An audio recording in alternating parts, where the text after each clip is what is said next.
A finales de los años 80, Perú atravesaba una grave crisis política, social y económica. El gobierno de Alan García enfrentaba una fuerte oposición, y la inflación alcanzó niveles récord en 1990, superando el 7.000%. Cuando el INTI se convirtió en la moneda oficial nacional el 1 de febrero de 1985, se emitieron inicialmente monedas de 1, 5, 10, 20 y 50 céntimos, 1 y 5 intis, y billetes de 10, 50, 100 y 500 intis. Pero a medida que la hiperinflación fue avanzando, se empezaron a emitir valores muchos más grandes. Se llegaron a emitir billetes de 1 millón y 5 millones de intis. Por ejemplo, llegando a costar el kilo de azúcar blanca, 150.000 intis.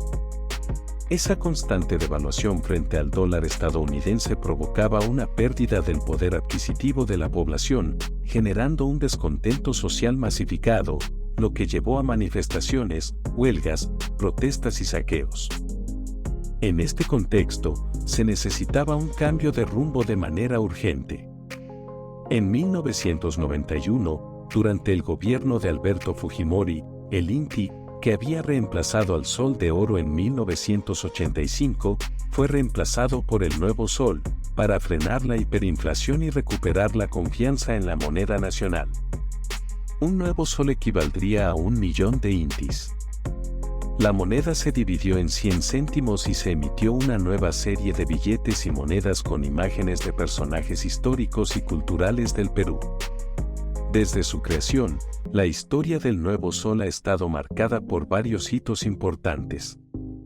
En 1994, por ejemplo, se eliminó el control de cambios y se permitió la libre flotación del tipo de cambio. En 1997, se introdujo el sistema de metas de inflación, que ha mantenido la estabilidad de precios y el poder adquisitivo del nuevo sol con respecto al dólar. En 2001, se cambió el nombre oficial de la moneda de Nuevo Sol a Sol, recuperando así el nombre original que tuvo la moneda peruana desde la época colonial hasta 1985. En 2015, se lanzó una nueva familia de billetes con medidas de seguridad mejoradas y con la denominación de Sol en vez de Nuevo Sol. Y en 2017, se inició la acuñación de monedas bimetálicas de 1 y 2 soles, con diseños alusivos a la fauna silvestre, amenazada del Perú.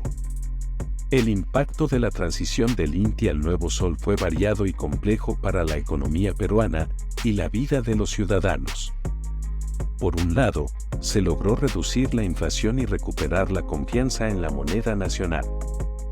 Por otro lado, la transición también tuvo efectos negativos, incluyendo el aumento del desempleo, la desigualdad social y la transgresión de los derechos humanos. Además, se generaron nuevos desafíos como el manejo de la deuda externa, la competitividad internacional y el desarrollo sostenible. A pesar de los avances logrados en las últimas décadas, la economía peruana aún enfrenta desafíos importantes para consolidar su desarrollo sostenible e inclusivo. Entre estos desafíos se encuentran la diversificación productiva, la mejora de la calidad educativa, la reducción de las brechas territoriales y sociales, la protección del medio ambiente y la gobernabilidad democrática. Estos son algunos de los temas que deberían estar en la agenda pública y en el debate ciudadano para construir un país más justo y próspero. En conclusión, la historia del Nuevo Sol es un reflejo del desarrollo y evolución de la economía peruana en las últimas décadas. La transición del INTI al Nuevo Sol fue un paso importante en la modernización de la economía peruana y en la estabilización de la moneda. Aunque ha habido desafíos y dificultades a lo largo del camino, la implementación del Nuevo Sol ha sido un éxito en términos de estabilidad y confianza en la moneda peruana. Actualmente, el Nuevo Sol es una moneda valorada y respetada en todo el mundo, lo que refleja el éxito y la resiliencia de la economía peruana.